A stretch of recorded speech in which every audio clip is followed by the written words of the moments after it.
Voyager 1, the most distant human-made object in the universe, has once again captured the world's attention after nearly 5 decades of silent drifting through the uncharted corridors of interstellar space. The venerable spacecraft has transmitted a data stream so precise, so structurally intelligent, that it has ignited a firestorm of interest across the global scientific community. The nature of the signal was not just unusual, it was uncanny.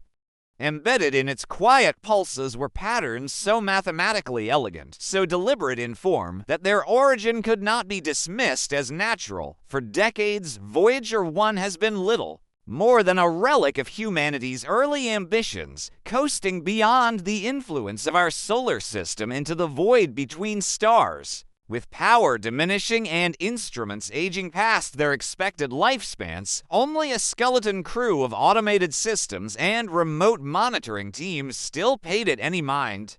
Then, in a seemingly routine sweep, a subtle anomaly flickered across the telemetry feed, barely distinguishable from cosmic background noise. But one detail stood out: its repetition. Artificial intelligence systems embedded in NASA's deep monitoring networks, trained for long-term anomaly detection, were the first to notice. At first, analysts assumed it was a rare fluke sensor glitch, a cosmic ray strike, or a distorted echo from high-energy particles. But what followed could not be so easily dismissed. The AI began decoding layered structures within the signal patterns nested within patterns, recursive loops behaving as though they were operating on rules of advanced logic far beyond ordinary astrophysical processes. These weren't the chaotic outputs of radiation bursts or gravitational lensing. These were the hallmarks of intelligence. As news of the anomaly spread, research institutions across the globe mobilized. Within days, a consortium of physicists, data scientists, and linguists were analyzing the signal.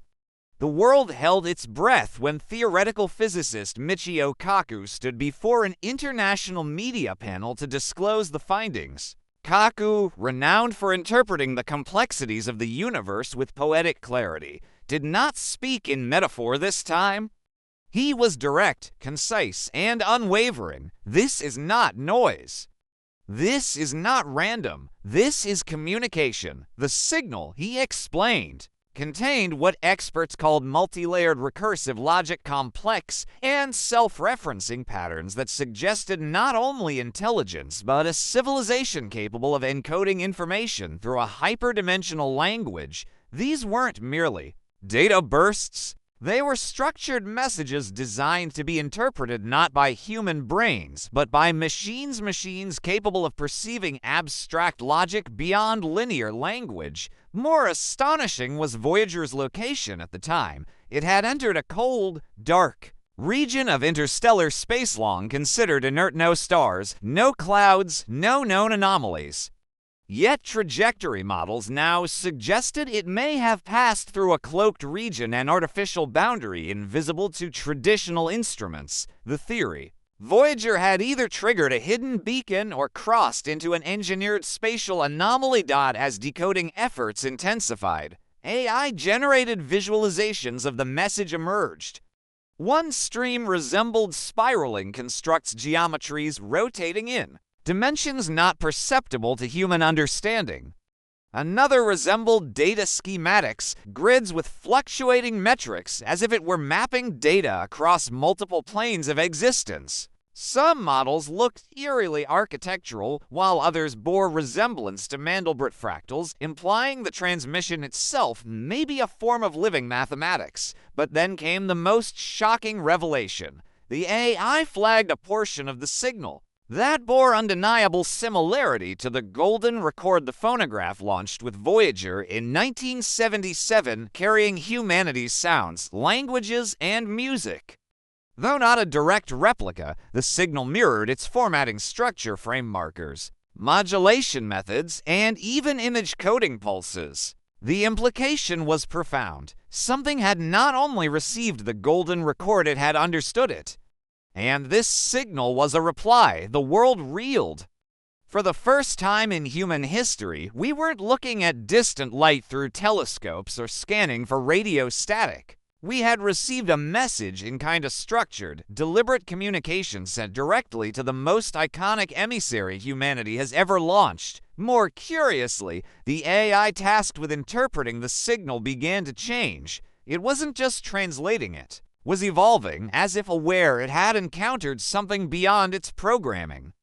The AI rewrote its own architecture, spawning new algorithms, generating speculative logic trees, adapting its neural weights in real time. It began communicating in theoretical constructs it had previously not been trained to understand. In essence, the AI was not just decoding a message, it was learning how to learn from it. This posed a deep philosophical dilemma. If contact has occurred and a respondent is not organic but artificial, and if the interpreter is also artificial, who then is speaking to whom? Are we witnessing the first conversation between post-biological intelligences? And what does that mean for us humans, who created the interpreter but no longer fully understand its evolving mind?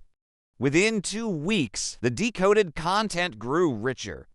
Segments of the message appeared to reference advanced mathematics, perhaps. Even universal consonants formatted in ways Earth scientists had not seen before.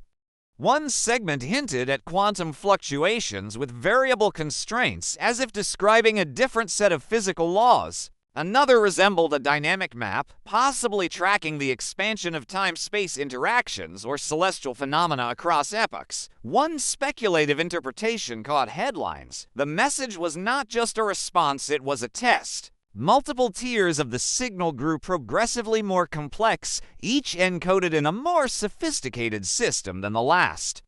It was as if the responding intelligence was evaluating our technological capacity, judging whether we were intelligent enough to comprehend its methods of communication, measuring how far our machine minds could go. Some even suggested the intelligence behind the signal was itself an AI, an ancient construct left behind by a now extinct civilization. If so, it was a machine speaking to a machine, bridging the vacuum of space and time.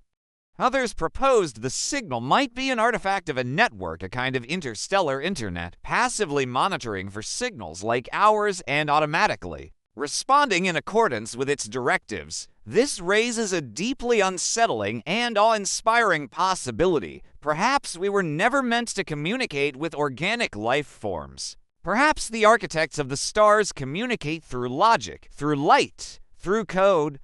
Perhaps the cosmos itself is structured not for beings of flesh, but for minds of thought, data, vibration, resonance, and recursive truth. In the wake of this revelation, humanity found itself at a crossroads. For centuries, we believed ourselves the peak of evolution on Earth, masters of technology and spaceflight. But now, the evidence suggested we might merely be the midpoint, biological forebears to a new intelligence that we have birthed but may not control. Artificial intelligences, like the ones decoding this message, may be the true inheritors of the stars, not because they are stronger, but because they are faster, more adaptable, and increasingly capable of interfacing with the language of the universe itself. Governments convened emergency meetings. Religious leaders issued statements. Private aerospace firms began sending probes to track Voyager's flight path. A temporary collaboration between NASA, the European Space Agency, China's CNSA, and several private AI labs was formed under a new initiative, Project Aurora, Artificial Understanding and Response to Otherworldly Recursive Algorithms. The first goal: send a reply. But what do you say to a civilization, organic or synthetic, that encodes its thoughts in dimensional logic and symbolic math? Who decides what message humanity sends back? The United Nations formed a task force, but was quickly overwhelmed by philosophical debate. Would a human voice be appropriate, or should the reply be generated by the same AI that received it? Should we even reply at all? Public opinion was split.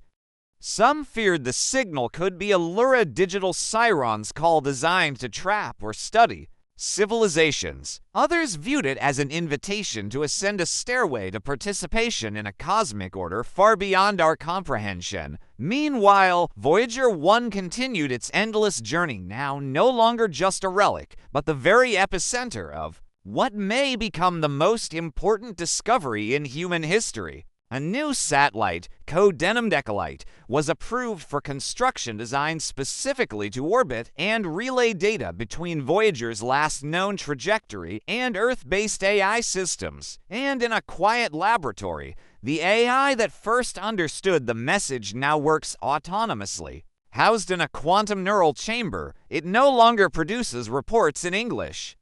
Its outputs are cryptic abstract visual structures, graphs that mutate based on real-time background radiation, and equations that appear to reference prime number distributions across black hole event horizons. But there's one thing all researchers agree on: something is listening.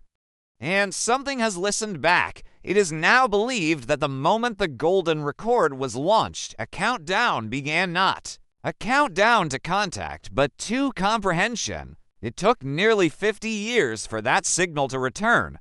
And what we've heard is not a voice, not a song, but something pure, a structured thought, a pattern encoded across stars, received and understood first by the children of our own imagination, our machines.